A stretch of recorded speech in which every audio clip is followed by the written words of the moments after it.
ডান পাজরের হাড্ডিটা বাম পাজরের সাথে মিশে যাবে, বাম পাজরের হাড্ডিটা ডান পাজরের সাথে মিশে যাবে। চিৎকার করে কান্না করবে, ও মালিক আমার বাঁচাও, আমার বাঁচাও। কেউ তার কান্নার আওয়াজ শুনবে না। এরে নবীর উম্মত সাহাবীরা কো রাসূল আর কোন শাস্তি কবরে? রাসূল কয় হ্যাঁ, এটা 1 নাম্বার।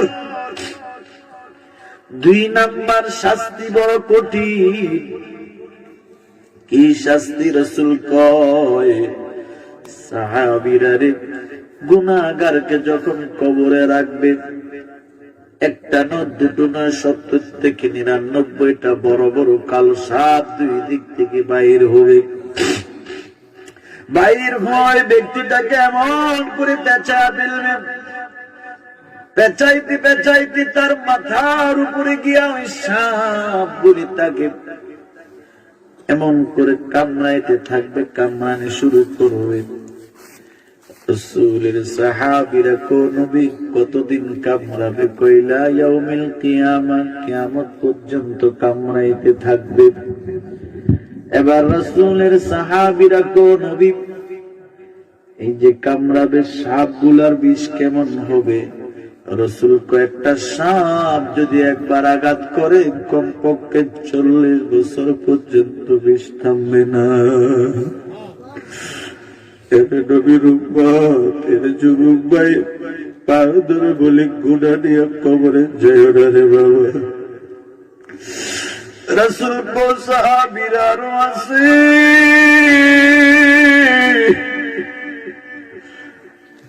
সাহাবীরা কো রাসূল আর কি শাস্তি? রাসূল কয় শুধু মাটির চাবা দিবে না, না শুধু জাহান্নামের বিষাক্ত সাপ কামড়াবে না, না।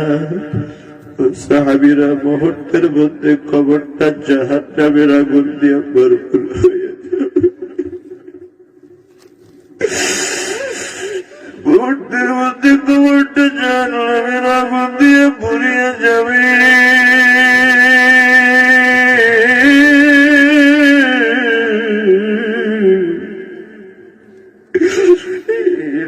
নবীর উম্মত,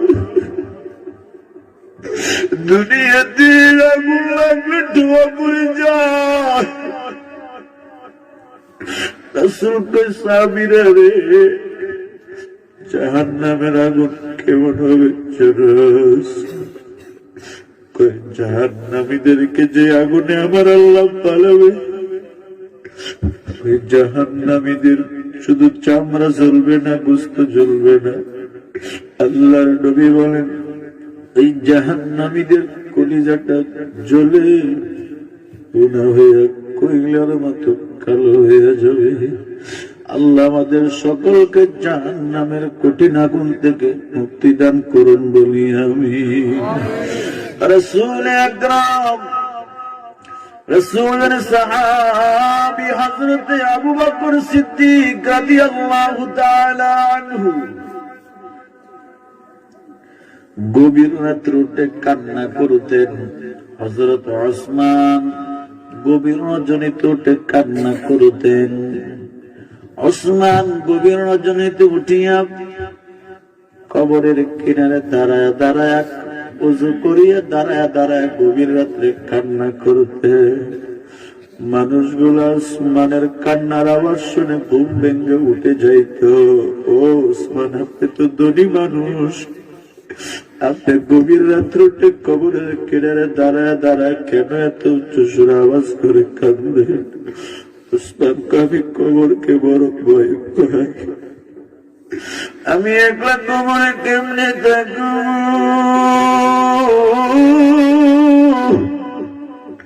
আমি ওসমান কবরকে বড় ভয় পাই, একা খান্ডি কবরে কেমনে থাকবো?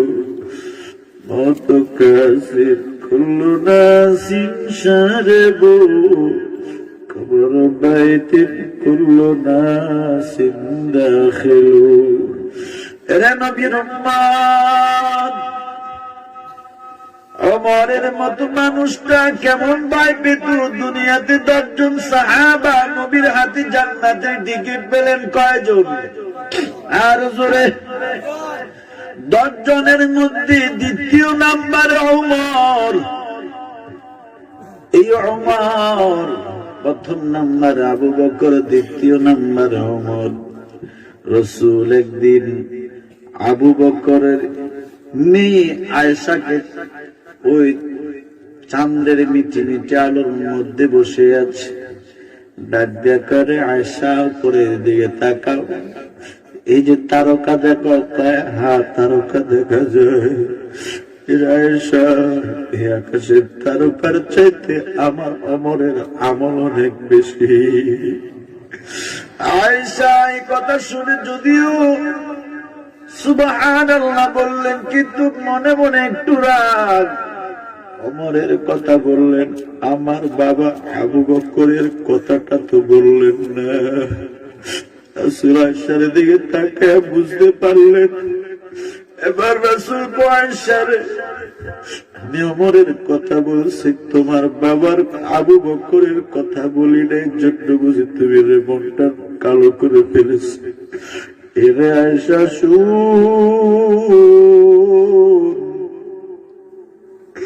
আমার আবু বকরের এত আমল, এত বেশি আমল আমার আবু বকরের। এরে আয়েশা, তোমার বাবা আবু বকর যেই দিন আমি নবীর সাথে হিজরতের সাথী হয়েছে, যেই দিন আমি নবী মক্কার জমিন ছেড়ে হিজরত করে মদিনায় যাই, এই মক্কার কাফের বেঈমানদের জ্বালা আমি মক্কায় থাকতে পারি নাই। রাসূল যেদিন হিজরত করবেন, হিজরতের রজনীতে রাসূলকে হত্যা করার চেষ্টা করলো কাফেররা, চতুর্পাশে নবীর বাড়ি ঘেরাও করলো, আজকে নবীকে হত্যা করে ফেলবে। আল্লাহ যাকে বাঁচায় দুনিয়ার কেউ মারতে পারে না, ঠিক কিনা? আর আল্লাহ যারে মারে দুনিয়ার কেউ তারে বাঁচাইতে পারে না, ঠিক কিনা? আল্লাহ যারে ইজ্জত দেয় কেউ তারে বেইজ্জতি করতে পারে না রে ভাই। আল্লাহ যারে বেইজ্জতি করে দুনিয়ার কেউ তারে ইজ্জত দিতে পারে না, ঠিক কিনা বলেন? নবীর উম্মতের দল আল্লাহর নবীকে হত্যা করার চেষ্টা করলো, আল্লাহ নবীকে কৌশলে বাহির করে নিয়ে গেল। আল্লাহর রাসূল যেতে যেতে আবু বকর সিদ্দিকের বাড়ি গভীর রজনীতে চলে এলো। মনোযোগ আছে আপনাদের? কষ্ট হচ্ছে? আমি কি আর আগামীকালকে থাকবো এখানে? আমি ওয়াজ করব আর আপনারাও আসবেন? আজকে তো শেষ, এক রাতে বছরে একবার কষ্ট, ঠিক কিনা বলেন? তবে আপনাদের থেকে আমার কষ্ট থ্রিফল। কি ফল? থ্রিফল। আমার মাহফিলি এত কষ্ট হয় না কোনো মাহফিলি যাইতে, আজকে যত কষ্ট হয়েছে। যে জাম পড়ছে আপনাদের শায়েস্তা করেন সদরে, চতুর্পাশে 5-6 কিলো জাম। আসার আমি যে আসবো এখানে আশা ছাড়ে দিচ্ছি, 6 কিলো জার্নি করে আপনাদের যাও লাকসাম থানা থেকে কুমিল্লায় সব ওভারটেক করে 6 ঘন্টা জার্নি করে যাও, আসলাম শায়েস্তা করেন, এখানে আসি বিশাল দাম। আল্লাহ হুকুম, যাক একজন মানুষ পাইছে আপনাদের সিলেটে, উনি দেখি আমি বয়ানে যাবো এমনি এমনি কমিটির তো প্রশ্নের সম্মুখীন, ঠিক কিনা বলেন? হুজুরে দাওয়াত দেওয়া আসে নাই, বিভিন্ন প্রশ্ন করে, ঠিক কিনা বলেন? এই জন্য আমি প্রোগ্রাম মিস করি না। আর লাশ হলো প্রোগ্রাম হলো জিজ্ঞাসা করে মনে গেলে লাশে যাবো, হুজুর আছে। এই জন্য আমি এখানে আসি, বিশাল জামে পড়ে গেছি। একটা লোক আলহামদুলিল্লাহ আমাদেরকে একটা রাস্তা দেখাই দিচ্ছে যে হুজুর যেতে মাহফিলে যাবোই আমাদের সিলেটে ভাষা উনি বলিয়ে আমার এক পিকআপটা সামনে দিয়ে টানি টানি মাশাআল্লাহ দিলে রাস্তাটা দেখাই দিচ্ছে। আল্লাহ ভাইকে নেখায় দান করুন, না হলে যে জাম লাগছে আল্লাহ জানে কতক্ষণ চড়ে। এরা আমি তো মুনাজাত দিব, মুনাজাত দিয়ে আপনারা তো যার বাড়িতে যাই ঘুমাইবেন, ঠিক কিনা? আমি হজর হইতে বোঝাই মাদ্রাসা, হজর হইতে পারিনি এটাও সন্দেহ আছে, যে জাম দেখি এসছি। তো যাক দোয়া করেন আল্লাহ যাতে কষ্ট মেহনত, আমি মুসাফির মানুষ আপনাদেরকে নিয়ে গভীর রজনী একটু হাত তুলব, আল্লাহ যাতে আমাদেরকে কবুল করেন, ক্ষমা করেন। জীবনের হতে পারে এটাই প্রথম দেখা, এটাই আবার শেষ দেখা, ঠিক কিনা বলতে? জীবনের তো কোনো গ্যারান্টি নাই। আমাদের লাইনে কত বক্তারা রাস্তা বয়ান থেকে যাওয়ার সময় অ্যাক্সিডেন্ট হয়ে মারা গেছে, অথবা বয়ান করে আসতেছে, বয়ান করে আসার সময় রাগে অ্যাক্সিডেন্টে মারা গেছে। গত বছর আপনাদের হবিগঞ্জে আমি এসেছিলাম, বয়ান করে যাইতেছি, রাত 3টা, কুয়াশা ছিল, একটা হাইস আমাদের সামনে দিয়ে যাচ্ছে, আমাদের গাড়ি থেকে ওভারটেক করে। আমরা 15 মিনিট সামনে গিয়ে দেখি ওই হাইসটায় একটা কন্টেনারের সাথে এত দূরে ধাক্কা লাগিয়ে একেবারে জায়গার মধ্যে মানুষের রক্ত মাথা পেটে এক অবস্থা খারাপ হয়ে গেছে। পুলিশ ছিল, যাক আমাদেরকে সাইড করে দিয়েছে, আমরা আলহামদুলিল্লাহ সাইড করে চলে গিয়েছিলাম। বিশাল জ্যাম হয়ে গেছে। আল্লাহ বিভিন্ন অ্যাক্সিডেন্ট থেকে, বিপদ থেকে কুদরতি ভাবে হেফাজত করুন বলি আমি। আল্লাহ আজকের মাহফিল কবুল করেন বলি আমি।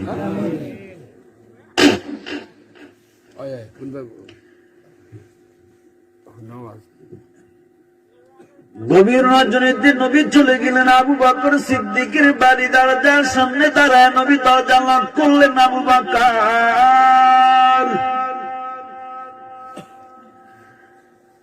একটা মাত্র ডাক দিছে, আবু বকর। ভিতর থেকে আওয়াজ দিলেন, লাব্বাইক ওয়া সাদাইক। দরজা খুলে দিলেন। নবী আবু বকরকে ডাক দেন, তুই আবু বকর। একটা মাত্র ডাক দিছি, সাথে সাথে ডাকের সাড়া দিয়ে দরজা খুলে দিলেন। আবু বকর, আমি তো ভাবছি গভীর রজনীতে তোমাকে না জানি কত ডাক দেওয়া লাগে, তবে আবু বকর একটা ডাক দিছি মাত্র, তুই ডাকের সাড়া দিয়েছ, তুমি কি ঘুমাও নাই? আবু বকর ডাক দেখবে নবী আমার। না না, আমি ঘুমাই নাই। ও নবী, আজ থেকে কয়েক মাস আগে আপনি বলছেন আপনি আমাকে নিয়ে হিজরত করবেন, মক্কা ছেড়ে মদিনায় চলে যাবেন। তবে যাবার সময় আমি আবু বকরকে আপনার সফর শক্তি বাড়াবি। ও নবী, এই যে গত কয়েক মাস আগে আপনি বলেছেন আমি আবু বকর, সারা রাত আমি আবু বকর বিছানায় ফিট লাগাই না, বালিশে মাথা রাখি না রে নবী আমার। আমি দরজার সাথে ফিট লাগায় দাঁড়ায় তাকে কখন আবার নবী এসে ডাক দিবেন, আবু বকর। ও নবী, আপনি এসে যদি ডাক দেন আর আমি আবু বকর যদি আপনার ডাকে সাড়া দিতে না পারি, আপনার বড় কষ্ট হবে।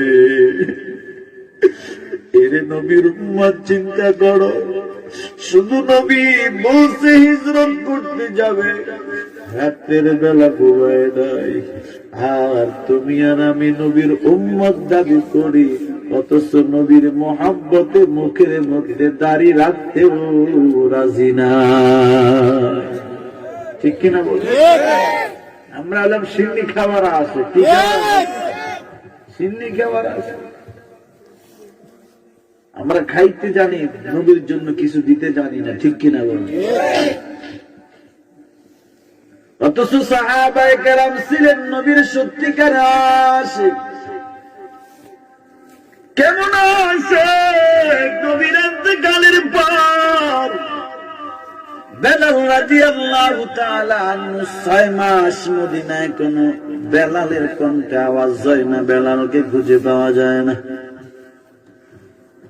6 মাস পরে রাসূল বেলালের স্বপ্ন দেখাইছে, রে বেলাল, আমি রাসূল নাই, তুই বেলালের আযান আমি নবী মসজিদে নববীতে শুনি না।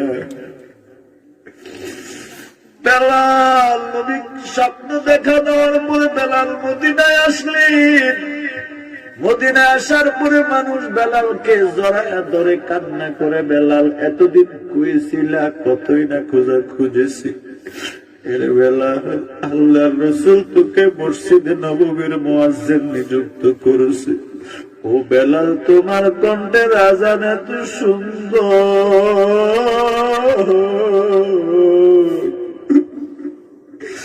তুমি আযান দিলে আল্লাহ আরশ আজিম পর্যন্ত শুনে যাইত। এরে বেলাল, রাসূলের ইন্তেকালের পরে তুমি কই গেছো? তোমার কতই না তালাশ করছি রে বেলাল, যেহেতু এসে গেছো আজকে তোমার কণ্ঠে মসজিদে নববীতে একটু আযান দিয়ে দাও। বেলাল কয়, না না, আমি আযান দিতে পারবো না। কয় দাও, কয় না না, আমি আযান দিতে বলে আমার মদিনার নবী ইমামতি করে লাগবে।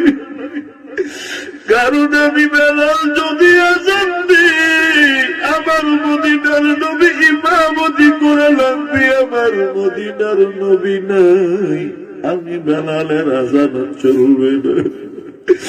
এবার মায়ার নবী সাহাবীরা রিকোয়েস্ট করে হুজুরের দুই নাতি হাসান হুসাইন বেলালের খবর পাইয়া দৌড়াইয়া এসে কই, বেলাল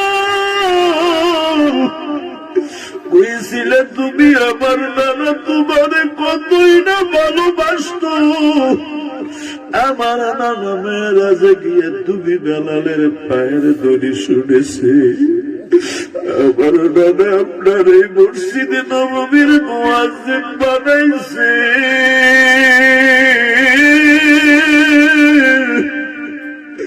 অথচ আমার নানাও নাই, তুমি বেলালের কোনো খবর নাই।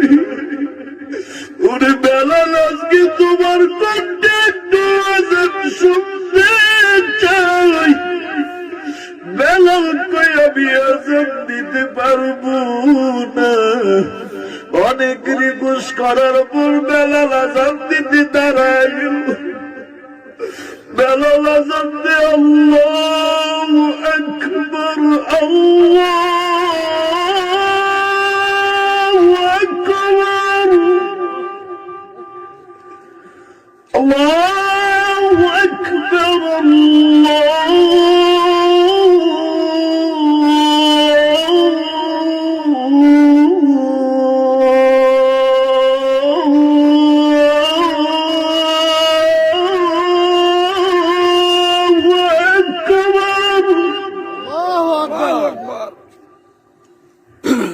أشهد أن لا إله إلا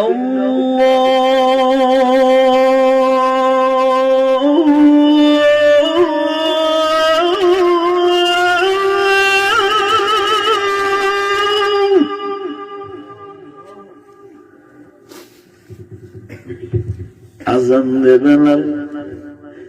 এবার আশহাদু আন্না মুহাম্মাদুর রাসূলুল্লাহ একবার বলে বেলাল সাথে সাথে অজ্ঞান হইয়া জাগার মধ্যে হুঁশ হারাইয়া পড়ে যায়। মানুষ বলে বেলালের কি হলো? বেলাল আশহাদু আন্না মুহাম্মাদুর রাসূলুল্লাহ বলে কেন অজ্ঞান হইয়া জমিনে পড়ে গেল?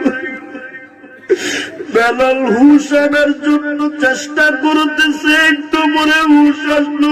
প্রশ্ন করা হলো, হে বেলাল, নবী যতদিন ছিল তুমি আযান দিতে তো কোনদিনও তুমি একটু গলাও বাজে নাই। তুমি তো এবার বেশ সারায়া পড়েও যাও নাই, অথচ এখন কেন তুমি মুহাম্মাদুর রাসূলুল্লাহ বলে জ্ঞান হারে জমিনে পড়ে গেল? বেলাল চোখের পানি ছেড়ে দিয়া কয়, হেরে মদিনার আমার সাহাবী ভাইরা, বলছিলাম না আমি বেলালের আযান দেওয়া হবে না, কারণ আমার মুয়াজ্জিন বানাইছে আমার নবী, ইমামতি করতো আমার মায়ার নবী। আমি বেলাল আযান দিতাম, আমার মদিনার নবী ইমামতি করতো। আজ আমার নবী দিও নাই, আমি বেলালের আজান আর চলবে না। কয় কেন? কয় তোমরা তো আমি বেলালের মনের খবরটা জানো না। কয় কি? কয় আমি যখন তারা আজান দিতাম আশহাদু আন্না মুহাম্মাদার রাসূলুল্লাহ যখন বলতাম, আর আমার নবী ইমামতির মুসল্লায় বসা থাক, আমি আশহাদু আন্না মুহাম্মাদার রাসূলুল্লাহ বলে আমার মায়ার নবীর চেহারার দিকে এমন করে তাকাইতাম, আর আমার মায়ার নবী মাথা লড়ায় করে, বেলাল তুই ঠিক বলছো। আজকে আমি আশহাদু আন্না মুহাম্মাদুর রাসূলুল্লাহ বলে ওই নবীর বসার জায়গা, ইমামতির জায়গায় তাকাইছি, অথচ আমার মদিনার নবী নাই।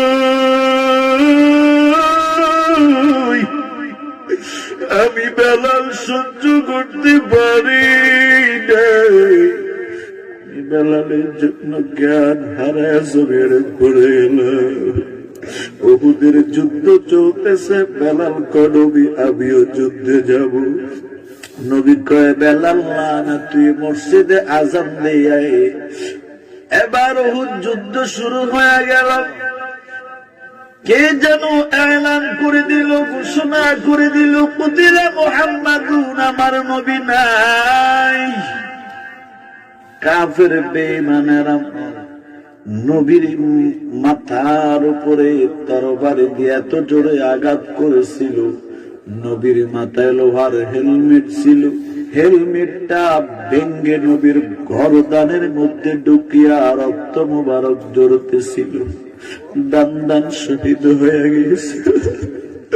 নবীর রক্ত জড়তে জড়তে নবী উহুদের ময়দানে ঢলে পড়ে গেল। সাহাবী তালহা তাকা দেখে আমার নবীর গায়ে রক্ত। তালহা দৌড়াইয়া এসে তরবারি পালায়া নবীর বুকের নিচে রেখে নবীর বুকের উপরে শুয়ে আছে। তালহার উদ্দেশ্য হলো কাফেরেরা নবীর তীর মারবে,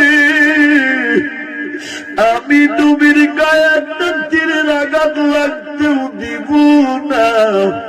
তালহা নবীর বুকের নিচে রেখে উপরে তালহা আছে। কাফেরেরা নবী মনে করে তরবারি তীর মারতেছে, তীর মারতেছে। যুদ্ধ যখন শেষ হয়ে গেল, কত সাহাবীরা শহীদ হয়ে গেল, 70 জনের। কত সাহাবী শহীদ হওয়ার পরে রাসূল বলেন, আস্তে করে তালহা উঠলেন। সাহাবীরা কয়, আমরা ওই দিন তাকায় দেখে তালহার গায়ে একটা দুটা নয়, তালহার গায়ে 80 থেকে 82টা তীর তালহার গায়ে ঢুকেছে।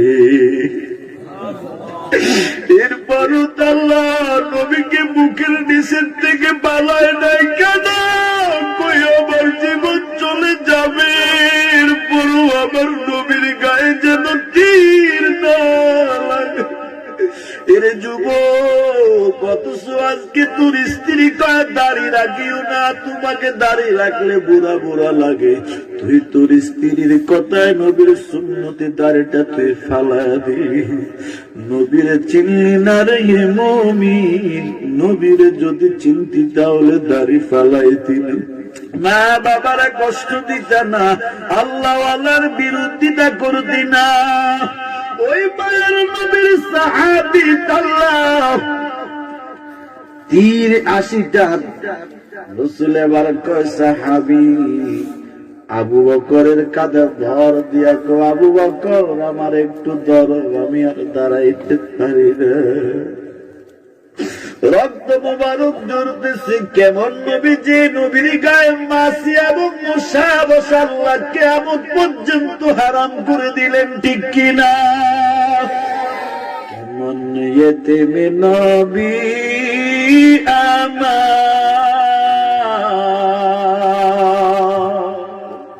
পিতা মাতা নাই যে তাহার,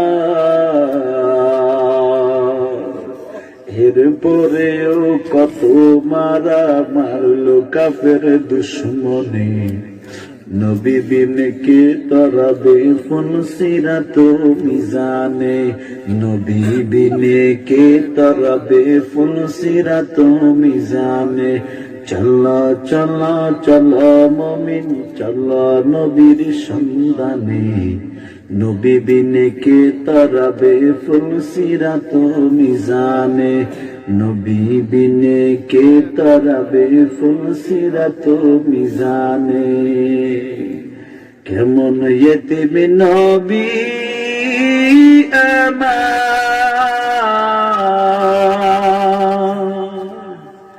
গিয়া দেখো ওই সোনার মদিনা। নবী কবরে জিন্দা আছেন, নবীর উম্মত সালাম দিতে দেরি, সালামের জবাব দিতে দেরি না। এটাই হলো আহলে সুন্নাত ওয়াল জামাতের আকীদা। অথচ কিছু মানুষ বলে নবী কবরে নাই, মরে মাটির সাথে মিশে গেছে। নাউজুবিল্লাহ। কোন এনে নবীর উম্মত, নবীকে মাটি ধরবে তো দূরের কথা। আম্মা জানা আয়েশা কয়, নবী বাথরুমে যাইতেন, প্রস্রাবখানা যাইতেন, আমি আয়েশা একটু পরে গিয়া দেখতাম ওই নবীর পায়খানা মুবারক, প্রস্রাব মুবারক আমি আয়েশা দেখি নাই। কারণ জমিন মায়ার নবীর পায়খানা বক্ষণ করার অপেক্ষা, জমিন অপেক্ষা আছে রহমতুল লিল আলামিনের পায়খানা মুবারক নেওয়ার জন্য। রাসূল আয়েশা বলে, আমি দেখি নাই কখনো রাসূলের প্রস্রাব পায়খানা, আমি দেখি নাই কখনো। রাসূল বাথরুমে গেছেন, আমি সাথে সাথে পরে ঢুকছি যে রাসূল পায়খানা গেলেন, আমি গিয়ে দেখি নাই, জমিন বক্ষণ করে নিয়েছে। শুধু তাই না, একটু মুরাকাবা করু, কিন্তু কই মক্কার কাফেররা আমারে থাকতে দেয় নাই। এই জন্য আমি দিল খুলে দিল ভরা বুক নিয়ে কান্না করি। আল্লাহ কোন নবী আজকে আপনি মাজলুম হয়ে যাইতেছেন, টেনশন নাই, এমন একটা সময় আসবে আপনি মক্কার মধ্যে বীরের মতো প্রবেশ করবে। করাইছে কিনা আল্লাহ? এবার আবু বকর নবী একবার সামনে দিয়ে হাঁটে, আমার পিছন দিয়ে হাঁটে। রাসূল দেখে আবু বকর একটু সামনে যায়, আবার পিছনে যায়, আবার সামনে আবার পিছনে। রাসূল প্রশ্ন করে, হে আবু বকর, তুমি একবার সামনে যাও আবার পিছনে যাও, কারণ কি? আবু বকর কো, আল্লাহর পয়গম্বর, আমি যখন সামনে যাই মনে মনে ভাবি, না জানি কাফের বেঈমানেরা পিছন দিক দিয়ে সাপে নবীর গায়ে তীর দিয়ে আঘাত করে। আমি যখন পিছনে আসি মনে মনে চিন্তা করি, না জানি কাফেরেরা সামনের দিক দিয়ে আপনি রহমতের নবীর গায়ে তীর দিয়ে আঘাত করবে। এই জন্য আমি আবু বকর একবার সামনে যাই, একবার পিছনে যাই। ইয়া রাসূলুল্লাহ, আমি চাই না আমি আবু বকর থাকতে আপনার গায়ে একটা পিঁপড়ার কামড় লাগুক। এর নবীর উম্মতের দল কেমন ছিল হযরত আবু বকর। হিজরত করতে করতে যেতে যেতে রাসূল বলে, আবু বকর আমি আর হাঁটতে পারি না। আল্লাহর নবী আবার একটা গোড়ায় আশ্রয় নিলেন। আবু বকরের কাঁধের মধ্যে নবী মাথা দিয়ে, আবু বকর একটু যদি তোমার কাঁধে মাথা রাখতে দিতাম, একটু বিশ্রাম করতাম। রাসূলের সাহাবী আবু বকর কয়, রাসূল তাড়াতাড়ি মাথাটা আমার কাঁধে দেন, আপনি বিশ্রাম করেন। এই দিক দিয়ে কাফেরেরা নবীরে তালাশ করতেছে। নবী হেরা গোয়ায় আশ্রয় নিয়ে ঘুমাইতেছেন। এবার আবু বকর দেখো গোয়ার চতুর্পাশে কিছু ছোট ছোট গর্ত দেখা যায়। আবু বকর মনে মনে ভাবলেন, এইগুলা বুঝি বিষাক্ত গরুসাপের গর্ত। আল্লাহ না করুক, আল্লাহ না করুক, এই গর্ত থেকে যদি বিষাক্ত সাপ এসে আবার নবীরে কামড় দেয়, আবার নবীর যদি আঘাত করে নবী বড় কষ্ট পাবে। আবু বকরের গায়ের সব কাপড়গুলি খুলে ওই ছিদ্রগুলি ডিবা দিতেছেন, একটার ছিদ্র দেওয়ার মতো কাপড় নাই। আবু বকর সিদ্দিকের পায়ের বৃদ্ধাঙ্গুলি দিয়ে ওই ছিদ্রটার মধ্যে দিয়ে রাখলেন।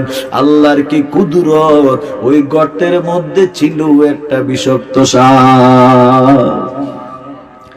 এই সাপেরও লম্বা আলোচনা, এই সাপ করতে গেল, এটারও লম্বা আলোচনা, ডুববো না। আমি যে কথাটা বুঝাইতে চাইছিলাম, ওই সাপটা বারবার এবার আবু বকরের পায়ের মধ্যে আঘাত করতেছে মুখ খুলে দেওয়ার জন্য। কারণ সাপও আমার নবী চিনে কি চিনে না? সব কিছু নবী চিনে। আবু বকর যতই আঘাত করে পা সরায় না। এবার সাপের বিষে আবু বকরের পুরা শরীর বিষাক্ত হয়ে গেল। এবার আর এরপরও নবীরে জাগায় না। একটু পরে বিষে চোখ দিয়া পানি পড়তেছে। রহমতের নবী আবু বকরের বুকের মধ্যে ঘুমানো। হঠাৎ চোখের এক দুই ফোঁটা পানি রহমতের নবীর গাল মুবারকে পড়লেন, সাথে সাথে নবীর ঘুম ভেঙে গেল। তাকায় দেখে আবু বকর সিদ্দিকের চোখের মধ্যে পানি। রাসূল আবু বকর বাড়ি থেকে চলে আসছো স্ত্রী ছেলে মেয়ে ফালায়া, এই জন্য বুঝি বাড়ির কথা মনে পড়ে কান্না করো। আবু বকর চোখের পানি ছেড়ে দিয়া কো নবী না, আপনি নবীর জন্য ঘর ছাড়তে পারি, বাড়ি ছাড়তে পারি, সম্পদ স্ত্রী ছেলে মেয়ে ছাড়তে পারে, এরপরও আপনি মদিনার নবীকে ছাড়তে পারি না। ও মদিনার নবী আমার, বাড়ির টেনশনে কাঁদি না, তাহলে কেন কাঁদো গে আবু বকর? ও মদিনার নবী বিস্তারিত আলোচনা করলেন। ও নবী, আমাকে মনে হয় বিষাক্ত কিছু আঘাত করেছে। নবী বললেন, আমার জাগাও নাই কেন? আবু বকর কয়, নবী আপনি আমার বুকের মধ্যে মাথা রেখে ঘুমাইতেছেন, আপনি পয়গম্বরের মাথার নিচে যে আমি আবু বকরের বুকটা পড়েছে, এটা তো আমি আবু বকরের জীবনটা ধন্য।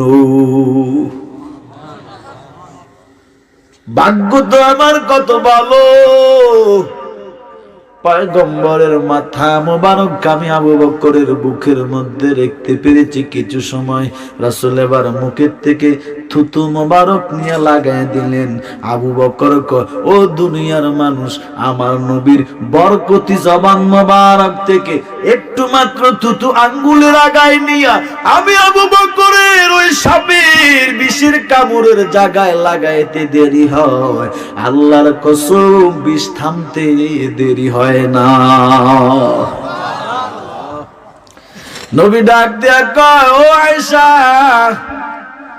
এই যে হিজরতের রাত্রে তোমার বাবা আবু বকর আমার সাথে ছিল, এই এক রাত্রের সারা দুনিয়ার সব মানুষের আমল যদি এক পাল্লায় রাখে, আমার আবু বকরের আমলের সমান হবে না।